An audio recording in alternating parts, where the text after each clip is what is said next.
ਪ੍ਰਸ਼ਾਦ ਸਾਹਿਬ, ਜਦੋਂ ਲਗਾਤਾਰ ਚੌਥੀ ਵਾਰ ਤੁਹਾਨੂੰ ਲੋਕਾਂ ਨੇ ਇੱਕ ਵਾਰ ਫਿਰ ਜਿਹੜਾ ਹੈਗਾ ਪ੍ਰਧਾਨਗੀ ਦਾ ਮੌਕਾ ਦਿੱਤਾ, ਕਿੱਦਾਂ ਦਾ ਤੁਹਾਨੂੰ ਫੀਲ ਹੋਇਆ ਉਸ ਟਾਈਮ ਦੇ ਉੱਪਰ?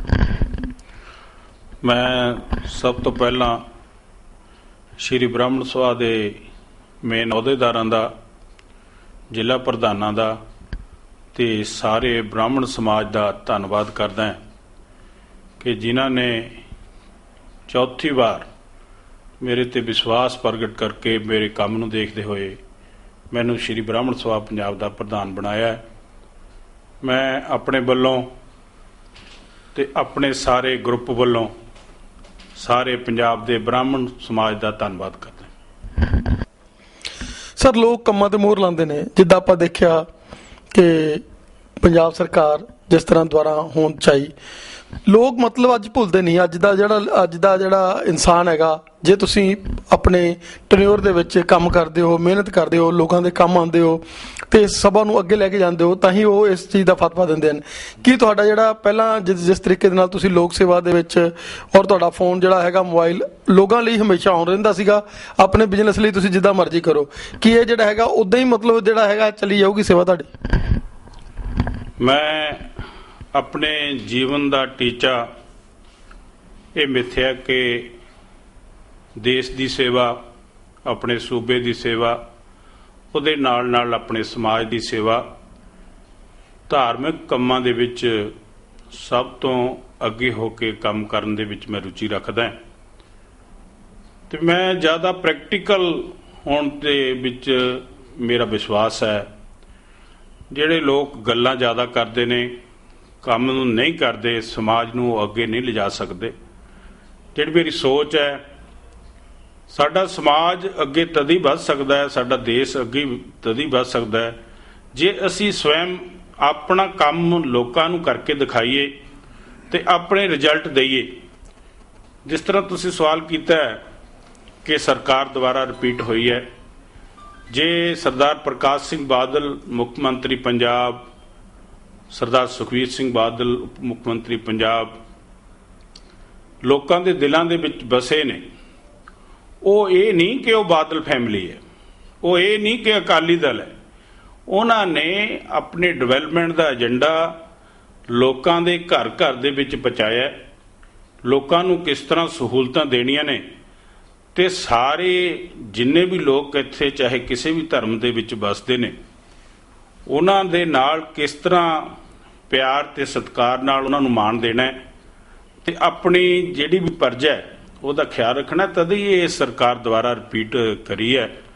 ਇਸੇ ਤਰ੍ਹਾਂ ਸ਼੍ਰੀ ਬ੍ਰਾਹਮਣ ਸਭਾ ਪੰਜਾਬ ਨੇ ਮੇਰਾ ਕੰਮ ਦੇਖਦੇ ਹੋਏ ਔਰ ਮੇਰੇ ਕੰਮ ਕਰਨ ਦਾ ਤਰੀਕਾ, ਕਿਉਂਕਿ ਜਿੱਥੇ ਵੀ ਮੈਨੂੰ ਪੰਜਾਬ ਦੇ ਵਿੱਚ ਚਾਹੇ 400 ਕਿਲੋਮੀਟਰ ਹੋਵੇ ਚਾਹੇ 200 ਕਿਲੋਮੀਟਰ ਹੋਵੇ, ਜਿੱਥੇ ਵੀ ਕਿਸੇ ਬ੍ਰਾਹਮਣ ਪਰਿਵਾਰ ਨੂੰ ਪੀੜਾ ਹੁੰਦੀ ਹੈ ਅਤੇ ਉਹਦੇ ਲਈ ਮੈਂ ਫੌਰੀ ਉਹਨਾਂ ਦੀ ਸਹਾਇਤਾ ਵਾਸਤੇ ਜਾਂ ਕੋਈ ਪ੍ਰਸ਼ਾਸਨਿਕ ਕੰਮ ਹੋਵੇ, ਕਿਉਂਕਿ ਸਰਦਾਰ ਪ੍ਰਕਾਸ਼ ਸਿੰਘ ਬਾਦਲ ਨੇ ਸ਼੍ਰੀ ਬ੍ਰਾਹਮਣ ਸਭਾ ਪੰਜਾਬ ਦੇ 40 ਲੱਖ ਦਾ ਉਹਦੀ ਨੁਮਾਇੰਦਗੀ ਮੈਂ ਕਰਦਾ, ਉਹਦੀ ਪ੍ਰਧਾਨਗੀ ਕਰਦਾ ਅਤੇ ਸਰਕਾਰ ਵੀ ਸਾਡਾ ਬਹੁਤ ਸਤਿਕਾਰ ਕਰਦੀ ਹੈ। ਜਿਹੜੇ ਵੀ ਸਾਡੀਆਂ ਫੈਮਲੀਆਂ ਨੇ ਉਹ ਇਸ ਕਰਕੇ ਸਾਡੇ ਨਾਲ ਲੱਗੀਆਂ ਹੋਈਆਂ ਹਨ ਕਿ ਜਦ ਵੀ ਉਹਨਾਂ ਨੂੰ ਕੋਈ ਲੋੜ ਹੁੰਦੀ ਹੈ ਅਤੇ ਸਮਾਜ ਦੀ ਲੋੜ ਹੋਵੇ, ਚਾਹੇ ਉਹਨਾਂ ਦੇ ਆਪਣੇ ਨਿੱਜੀ ਕੰਮ ਹੋਣ, ਤਾਂ ਫੌਰੀ ਤੌਰ 'ਤੇ ਮੈਂ ਕਰਾਉਣ ਦੀ ਕੋਸ਼ਿਸ਼ ਕਰਦਾ। ਅਤੇ ਬਾਕੀ ਮੈਂ ਤੁਹਾਡੇ ਚੈਨਲ ਦਾ ਧੰਨਵਾਦ ਕਰਦਾ ਕਿ ਤੁਸੀਂ ਮੰਡੀ ਗੋਬਿੰਦਗੜ੍ਹ ਆ ਕੇ ਇੱਕ ਨਵਾਣੇ ਜਿਹੜਾ ਇੱਕ ਛੋਟਾ ਕਸਬੇ ਦੇ ਵਿੱਚੋਂ, ਕਿਉਂਕਿ ਮੇਰਾ ਪਿੰਡ ਇੱਕ ਛੋਟਾ ਜਿਹਾ ਪਿੰਡ ਤੁਰਮਰੀ ਹੈ ਜਰਗ ਦੇ ਨਾਲ, ਮੈਂ ਉੱਥੇ ਸਰਕਾਰੀ ਪ੍ਰਾਇਮਰੀ ਸਕੂਲ ਦੇ ਵਿੱਚ ਪੜ੍ਹਿਆ ਅਤੇ ਉਦੋਂ ਬਾਅਦ ਜਰਗ ਪੜ੍ਹਿਆ। ਉਹ ਤੋਂ ਬਾਅਦ ਮੈਂ AS ਕਾਲਜ ਖੰਨਾ ਦੇ ਵਿੱਚ ਗ੍ਰੈਜੂਏਸ਼ਨ ਕੀਤੀ ਅਤੇ ਤੁਸੀਂ ਮਾਣ ਬਖਸ਼ਿਆ ਕਿ ਮੈਂ ਇਸ ਛੋਟੇ ਜਿਹੇ ਪਿੰਡ ਤੋਂ ਉੱਠ ਕੇ ਅੱਜ ਸਾਰੇ ਪੰਜਾਬ ਦਾ ਬ੍ਰਾਹਮਣ ਮੇਰੇ 'ਤੇ ਵਿਸ਼ਵਾਸ ਕਰਦਾ। ਇੱਕ ਬਹੁਤ ਵੱਡੀ ਗੱਲ ਹੈ ਅਤੇ ਮੈਂ ਇੱਕ ਤੁਹਾਡੇ ਚੈਨਲ ਦੇ ਰਾਹੀਂ ਕਹਿਣਾ ਚਾਹੁੰਦਾ ਕਿ ਸ਼੍ਰੀ ਬ੍ਰਾਹਮਣ ਸਭਾ ਪੰਜਾਬ ਨਰੋਲ ਧਾਰਮਿਕ ਸੰਸਥਾ ਇਹਦਾ ਕਿਸੇ ਵੀ ਪੋਲੀਟੀਕਲ ਪਾਰਟੀ ਨਾਲ ਕੋਈ ਸੰਬੰਧ ਨਹੀਂ, ਪਰ ਜਿਹੜੀ ਪੋਲੀਟੀਕਲ ਪਾਰਟੀ ਜਾਂ ਪੋਲੀਟੀਕਲ ਲੀਡਰ ਸ੍ਰੀ ਬ੍ਰਾਹਮਣ ਸਭਾ ਪੰਜਾਬ ਦਾ ਸਤਿਕਾਰ ਕਰਦਾ ਹੈ, ਤਾਂ ਆਉਣ ਵਾਲੀਆਂ ਚੋਣਾਂ ਦੇ ਵਿੱਚ ਸ੍ਰੀ ਬ੍ਰਾਹਮਣ ਸਭਾ ਪੰਜਾਬ ਉਹਦਾ ਡਟ ਕੇ ਸਪੋਰਟ ਕਰਦੀ ਹੈ, ਤੇ ਵੋਟ ਵੀ ਦਿੰਦੀ ਹੈ ਤੇ ਸਪੋਰਟ ਵੀ ਦਿੰਦੀ ਹੈ। ਤੇ ਨਾਲ ਸਾਡੇ ਕੋਲ ਤਾਂ ਇੱਕ ਬਹੁਤ ਬੜਾ ਅਸਤਰ ਹੈ, ਕਿਉਂਕਿ ਭਗਵਾਨ ਨੇ ਸਾਨੂੰ ਹੀ ਇਹ ਮਾਣ ਪ੍ਰਾਪਤ ਹੈ ਬ੍ਰਾਹਮਣ ਸਮਾਜ ਨੂੰ ਕਿ ਸਾਡੇ ਕੋਲ ਇਹ ਆਉਂਦਾ ਕਿ ਅਸੀਂ ਅਸ਼ੀਰਵਾਦ ਵੀ ਦੇ ਸਕਦੇ। ਜਿਸ ਤਰ੍ਹਾਂ ਬਾਦਲ ਸਾਹਿਬ ਨੇ ਬ੍ਰਾਹਮਣ ਸਮਾਜ ਤੋਂ ਅਸ਼ੀਰਵਾਦ ਵੀ ਲਿਆ, ਤੇ ਨਾਲ ਉਹਨਾਂ ਨੇ ਮੈਨੂੰ ਬੁਲਾ ਕੇ ਕਿਹਾ ਕਿ ਪੰਡਿਤ ਜੀ ਤੁਹਾਨੂੰ ਗਊ ਸੇਵਾ ਬੋਰਡ ਦਾ ਮੈਂ ਚੇਅਰਮੈਨ ਲਾਉਣਾ ਚਾਹੁੰਦਾ। ਤਾਂ ਕਿਸੇ ਕਾਰਨਾਵਾ ਕਰਕੇ ਉਹਨਾਂ ਨੇ ਮੈਨੂੰ ਵਾਈਸ ਚੇਅਰਮੈਨ ਗਊ ਸੇਵਾ ਬੋਰਡ ਦੀ ਜ਼ਿੰਮੇਵਾਰੀ ਦਿੱਤੀ। ਉਹ ਵੀ ਕਿਉਂਕਿ ਸਾਡੀ ਧਾਰਮਿਕ ਸੰਸਥਾ ਦੇ ਹੋਣ ਦੇ ਨਾਤੇ ਮੈਨੂੰ ਧਰਮ ਦਾ ਹੀ ਕੰਮ ਦਿੱਤਾ, ਕਿਉਂ ਗਊ ਸੇਵਾ ਤੋਂ ਉੱਪਰ ਦੁਨੀਆ ਦੇ ਵਿੱਚ ਕੋਈ ਸੇਵਾ ਨਹੀਂ ਹੈ। ਤੇ ਉਹ ਵੀ ਮੈਂ ਆਪਣੀ ਟਰਮ ਦੇ ਵਿੱਚ ਜਿੰਨਾ ਮੇਰੇ ਤੋਂ ਵੱਧ ਗਊ ਮਾਤਾ ਦੀ ਸੇਵਾ ਔਰ ਸਾਰੀਆਂ ਪੰਜਾਬ ਦੀਆਂ ਗਊਸ਼ਾਲਾ ਨੂੰ ਸਰਕਾਰ ਵੱਲੋਂ ਗਰਾਂਟਾਂ, ਚਾਹੇ ਕਿਸੇ ਤਰ੍ਹਾਂ ਦੀ ਵੀ ਗਊ ਮਾਤਾ ਨੂੰ ਕਿਸੇ ਵੀ ਜਗ੍ਹਾ ਕੋਈ ਪੀੜਾ ਹੁੰਦੀ ਹੋਵੇ ਤਾਂ ਉਹਦੇ ਲਈ ਕੰਮ ਦੇ ਲਈ ਮੈਂ ਅੱਗੇ ਹੋ ਕੇ ਜੋ ਵੀ ਗਊ ਭਗਤਾਂ ਦੀ ਡਿਮਾਂਡ ਸੀ ਉਹਨੂੰ ਪੂਰਾ ਕਰਨ ਦੀ ਕੋਸ਼ਿਸ਼ ਕੀਤੀ ਹੈ। ਤੇ ਅੱਗੇ ਨੂੰ ਵੀ ਮੈਂ ਹਮੇਸ਼ਾ ਜਿਹੜੀ ਵੀ ਡਿਊਟੀ ਸਰਦਾਰ ਪ੍ਰਕਾਸ਼ ਸਿੰਘ ਬਾਦਲ ਮੁੱਖ ਮੰਤਰੀ ਪੰਜਾਬ ਕਿਸੇ ਵੀ ਟਾਈਮ ਮੇਰੀ ਲਾਉਣਗੇ ਉਹ ਤੇ ਪੂਰਾ ਉਤਰਨ ਦੀ ਕੋਸ਼ਿਸ਼ ਕਰਾਂਗਾ। ਤੇ ਬ੍ਰਾਹਮਣ ਸਮਾਜ ਨੂੰ ਮੈਂ ਇੱਕ ਵਿਸ਼ਵਾਸ ਦਿਵਾਉਣਾ ਚਾਹੁੰਦਾ ਕਿ ਪਹਿਲਾਂ ਅਗਰ ਤੁਸੀਂ ਅੱਗੇ ਵਧਣਾ, ਪਹਿਲਾਂ ਸਵੈਮ ਤੋਂ ਚੱਲੋ ਵੀ ਮੈਂ ਆਪਣੇ ਦੇਸ਼ ਵਾਸਤੇ, ਆਪਣੇ ਸੂਬੇ ਵਾਸਤੇ, ਆਪਣੇ ਪਰਿਵਾਰ ਵਾਸਤੇ, ਆਪਣੇ ਸਮਾਜ ਵਾਸਤੇ ਮੇਰੀ ਕੀ ਕੰਟਰੀਬਿਊਸ਼ਨ ਹੈ। ਜੇ ਹਰੇਕ ਆਦਮੀ ਇਸੇ ਤਰ੍ਹਾਂ ਸੋਚਣ ਲੱਗ ਜੇ ਤਾਂ ਕੋਈ ਵੀ ਸਮਾਜ ਆਰਥਿਕ ਪੱਖੋਂ ਤੰਗ ਨਹੀਂ ਰਹਿ ਸਕਦਾ। ਉਹਦੇ ਵਿੱਚ ਜਜ਼ਬਾ ਹੋਊਗਾ ਕੁਛ ਕਰਨ ਦਾ। ਮੈਂ ਬੇਨਤੀ ਕਰਦਾ ਸਾਰੇ ਪੰਜਾਬ ਦੇ ਵੀਰਾਂ ਨੂੰ, ਖਾਸ ਕਰਕੇ ਪੰਜਾਬੀਆਂ ਨੂੰ, ਬ੍ਰਾਹਮਣ ਸਮਾਜ ਨੂੰ ਨਹੀਂ, ਕਿ ਤੁਸੀਂ ਧਰਮ ਦੇ ਕੰਮਾਂ ਦੇ ਵਿੱਚ ਹਮੇਸ਼ਾ ਅੱਗੇ ਹੋ ਕੇ ਚੱਲੋ ਤੇ ਭਗਵਾਨ ਤੁਹਾਡੀ ਬਾਂਹ ਆਪੇ ਪਕੜ ਲਊਗਾ।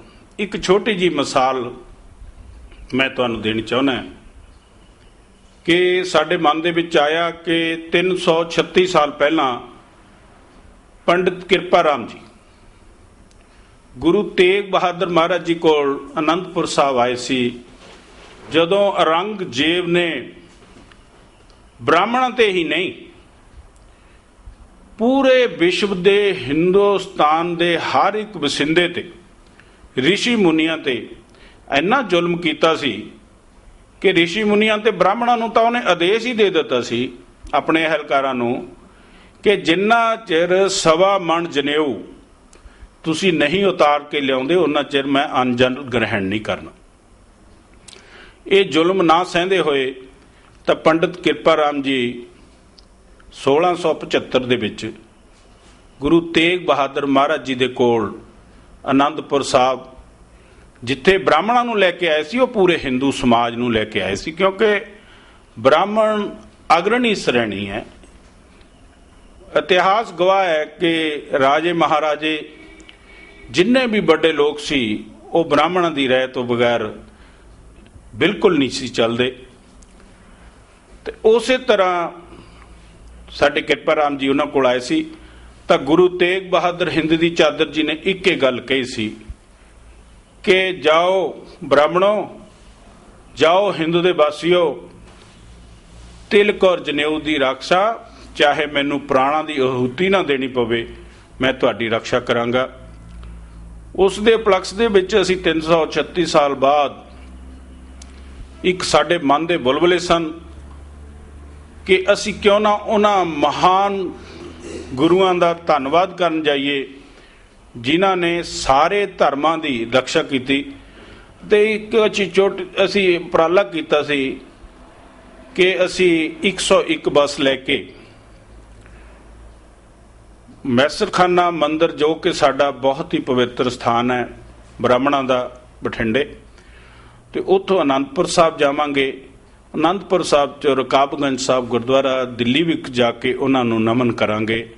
ਤੇ ਭਾਈ ਸਤੀਦਾਸ ਤੇ ਭਾਈ ਮਤੀਦਾਸ, ਭਾਈ ਦਿਆਲਾ ਜੀ, ਜਿਨ੍ਹਾਂ ਨੇ ਚਾਂਦਨੀ ਚੌਂਕ ਦੇ ਵਿੱਚ ਪਹਿਲਾਂ ਜਾ ਕੇ ਉੱਥੇ ਸੀਸ ਦਿੱਤਾ ਗੁਰੂ ਸਾਹਿਬਾਨ ਤੋਂ, ਧਰਮ ਦੀ ਖਾਤਰ ਅਸੀਂ ਆਪਣੇ ਉਹਨਾਂ ਨਾਇਕਾਂ ਨੂੰ ਵੀ ਸਲਾਮ ਕਰਾਂਗੇ। ਤਾਂ ਕਈ ਲੋਕਾਂ ਨੇ ਮੈਨੂੰ ਪੁੱਛਿਆ, ਬਹੁਤ ਗੰਭੀਰ ਕੁਐਸਚਨ ਮੈਨੂੰ ਕੀਤੇ, ਕਹਿੰਦੇ ਪੰਡਿਤ ਜੀ ਤੁਸੀਂ 101 ਬੱਸ 4 ਦਿਨ ਲਈ ਤੁਸੀਂ ਲੈ ਕੇ ਚਲੇ ਜਾਓਗੇ? ਕਿਆ ਇੰਨੇ ਬ੍ਰਾਹਮਣ ਇਸ ਯਾਤਰਾ ਲਈ ਤਿਆਰ ਹੋ ਜਾਣਗੇ? ਤੇ ਕਈ ਕਿਸਮ ਦੇ ਕੁਐਸਚਨ ਮੇਰੇ ਸਾਹਮਣੇ ਆਏ, ਪਰ ਮੇਰਾ ਇਰਾਦਾ ਬਹੁਤ ਦ੍ਰਿੜ ਸੀ। ਮੈਂ ਕਿਹਾ ਵੀ 101 ਬੱਸਾਂ ਦੀ ਕੀ ਗੱਲ ਹੈ, ਤੇ ਤਾਂ 10,000 ਬੰਦਾ ਜਾਊਗਾ। ਤੇ ਉਹੀ ਗੁਰੂ ਸਾਹਿਬਾਨ ਨੇ ਮੇਰੇ ਤੇ ਕਿਰਪਾ ਕੀਤੀ। 121 ਬੱਸਾਂ ਆਨੰਦਪੁਰ ਸਾਹਿਬ ਤੋਂ ਤੇ 100 ਕਾਰਾਂ ਦਾ ਕਾਫਲਾ ਲੈ ਕੇ ਜਦੋਂ ਅਸੀਂ ਉੱਥੋਂ ਚੱਲੇ ਤਾਂ 14 ਕਿਲੋਮੀਟਰ ਲੰਬਾ ਸਾਡੀ ਕਤਾਰ ਸੀ। ਇਹ ਮੈਂ ਦ੍ਰਿੜ ਇਰਾਦੇ ਦੀ ਗੱਲ ਕਰਦਾ ਕਿ ਜੇ ਤੁਹਾਡੇ ਇਰਾਦੇ ਨੇਕ ਹੋਣ ਤਾਂ ਗੁਰੂ ਮਹਾਰਾਜ ਤੁਹਾਡੀ ਆਪਣੇ ਆਪ ਬਾਂਹ ਫੜ ਲੈਂਦੇ ਨੇ, ਤੁਹਾਡੇ ਕਾਰਜ ਆਪਣੇ ਆਪ ਸਿੱਧ ਹੁੰਦੇ ਚਲੇ ਜਾਂਦੇ। ਇਹੀ ਮੈਂ ਐਗਜ਼ਾਮਪਲ ਸਾਰੇ ਬ੍ਰਾਹਮਣ ਸਮਾਜ ਨੂੰ ਦਿੰਦਾ ਕਿ ਤੁਸੀਂ ਅੱਗੇ ਹੋ ਕੇ ਚੱਲੋ। ਜਿਸ ਤਰ੍ਹਾਂ ਹਜ਼ਾਰਾਂ ਸੈਂਕੜਿਆਂ ਵਰਸ਼ ਪਹਿਲਾਂ ਬ੍ਰਾਹਮਣ ਸਮਾਜ ਦੀ ਰਾਏ ਦੇ ਨਾਲ ਸਰਕਾਰਾਂ ਚੱਲਦੀਆਂ ਸੀ ਤੇ ਉਹਨਾਂ ਦੀ ਰਾਏ ਦੇ ਨਾਲ ਹੀ ਰਾਜੇ ਮਹਾਰਾਜੇ ਕੰਮ ਕਰਦੇ ਸੀ। ਉਹਨਾਂ ਦੇ ਜਿੰਨੇ ਉੱਚੇ ਪਦ ਹੁੰਦੇ ਸੀ, ਜਿੰਨੇ ਰਿਸ਼ੀ ਮੁਨੀ ਹੁੰਦੇ ਸੀ, ਇਹ ਬ੍ਰਾਹਮਣ ਕੁਲ ਚੋਂ ਹੀ ਹੋਇਆ ਕਰਦੇ ਸੀ। ਇਹ ਹਿਸਟਰੀ ਗਵਾਹ ਹੈ। ਸਭ ਤੋਂ ਪਹਿਲੇ ਜਿਹੜੇ 5 ਪਿਆਰੇ ਸਨ ਉਹ ਵੀ ਹਿੰਦੂ ਸਨ। ਜਿਹੜੇ ਅਕਾਲ ਤਖਤ ਦੇ ਜਥੇਦਾਰ ਸਨ ਉਹ ਵੀ ਬ੍ਰਾਹਮਣ ਕੁਲ ਸਨ। ਪਤਾ ਨਹੀਂ ਕਿੰਨੇ ਹੀ ਗੁਰੂ ਗ੍ਰੰਥ ਸਾਹਿਬ ਦੇ ਵਿੱਚ ਬ੍ਰਾਹਮਣ ਕੰਟਰੀਬਿਊਸ਼ਨ ਟੂਵਰਡ ਸਿੱਖਿਜ਼ਮ, ਤੇ ਇਹਦੇ ਉੱਤੇ ਇੱਕ ਕਿਤਾਬ ਲਿਖੀ ਹੋਈ ਹੈ ਕਿ ਬ੍ਰਾਹਮਣਾਂ ਦਾ ਸਿੱਖਿਜ਼ਮ ਦੇ ਵਿੱਚ ਕੀ ਯੋਗਦਾਨ ਹੈ। ਜੇ ਇੱਕ ਬਹੁਤ ਹੀ ਵੇਰਵੇ 'ਚ ਜਾਈਏ ਤਾਂ ਇੱਕ ਬਹੁਤ ਵੱਡੀ ਕਹਾਣੀ ਬਣ ਜੂਗੀ। ਤੇ ਅਸੀਂ ਹਮੇਸ਼ਾ ਹੀ ਧਰਮ ਦੀ ਖਾਤਰ ਆਪਣੀਆਂ ਕੁਰਬਾਨੀਆਂ ਦਿੱਤੀਆਂ ਨੇ ਤੇ ਲੋਕਾਂ ਨੂੰ ਸਹੀ ਸਿੱਖਿਆ ਦਿੱਤੀ ਹੈ। ਤੇ ਅੱਜ ਮੈਂ ਇੱਕ ਗੱਲ ਤੋਂ ਬੜਾ ਆਹਤ ਹਾਂ ਕਿ ਜਿਹੜੀ ਸਾਡੀ ਸਰਕਾਰ ਨੇ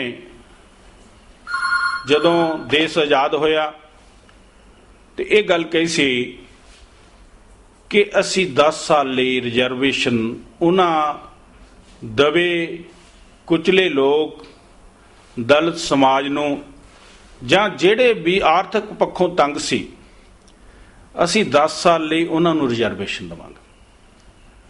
ਪਰ ਇਹ ਸਾਡੇ ਜਿਹੜੇ ਲੀਡਰ ਨੇ, ਇਹਨਾਂ ਨੇ ਵਿਤਕਰਾ ਕਰਦੇ ਹੋਏ ਅੱਜ ਤੱਕ ਸਾਡੇ ਨਾਲ ਉਸ ਗੱਲ ਨੂੰ ਪਰੇ ਰੱਖ ਕੇ ਅੱਜ ਤੱਕ ਸਾਡੇ ਤੇ ਉਹ ਜਿਹੜੀ ਰਿਜ਼ਰਵੇਸ਼ਨ ਥੋਪੀ ਹੋਈ ਹੈ। ਸ਼੍ਰੀ ਬ੍ਰਾਹਮਣ ਸਭਾ ਪੰਜਾਬ ਕਿਸੇ ਵੀ ਧਰਮ ਜਾਂ ਜਾਤੀ ਦੇ ਖਿਲਾਫ ਨਹੀਂ। ਇਹ ਅਸੀਂ ਮੰਗ ਕਰਦੇ ਹਾਂ ਕਿ ਜਿਹੜੀ ਰਿਜ਼ਰਵੇਸ਼ਨ ਹੈ ਜਾਂ ਸਹਾਇਤਾ ਹੈ ਉਹ ਆਰਥਿਕ ਪੱਖੋਂ ਹੋਵੇ, ਚਾਹੇ ਉਹ ਕਿਸੇ ਵੀ ਪਰਿਵਾਰ ਨਾਲ, ਚਾਹੇ ਜ਼ਿਮੀਂਦਾਰ ਪਰਿਵਾਰ ਹੈ, ਚਾਹੇ ਬਾਣੀਆ ਪਰਿਵਾਰ ਹੈ, ਚਾਹੇ ਉਹ ਦਲਿਤ ਸਮਾਜ ਹੈ, ਚਾਹੇ ਬ੍ਰਾਹਮਣ ਭਾਈਚਾਰਾ ਹੈ, ਵੀ ਜਿਸ ਵੀ ਧਰਮ ਦੇ ਪਰਿਵਾਰ ਨੂੰ ਆਰਥਿਕ ਪੱਖੋਂ ਲੋੜ ਹੈ ਮਦਦ ਦੀ, ਸਰਕਾਰਾਂ ਉਹਨੂੰ ਆਰਥਿਕ ਪੱਖੋਂ ਮਦਦ ਕਰਨ। ਤੇ ਮੈਰਿਟ ਦੇ ਵਿੱਚ ਜਿਹੜੇ ਬੱਚੇ ਬ੍ਰਿਲੀਅੰਟ ਨੇ ਤੇ ਉਹਨਾਂ ਨੂੰ ਮੈਰਿਟ ਦੇ ਵਿੱਚ ਨੌਕਰੀ ਦਿੱਤੀ ਜਾਵੇ।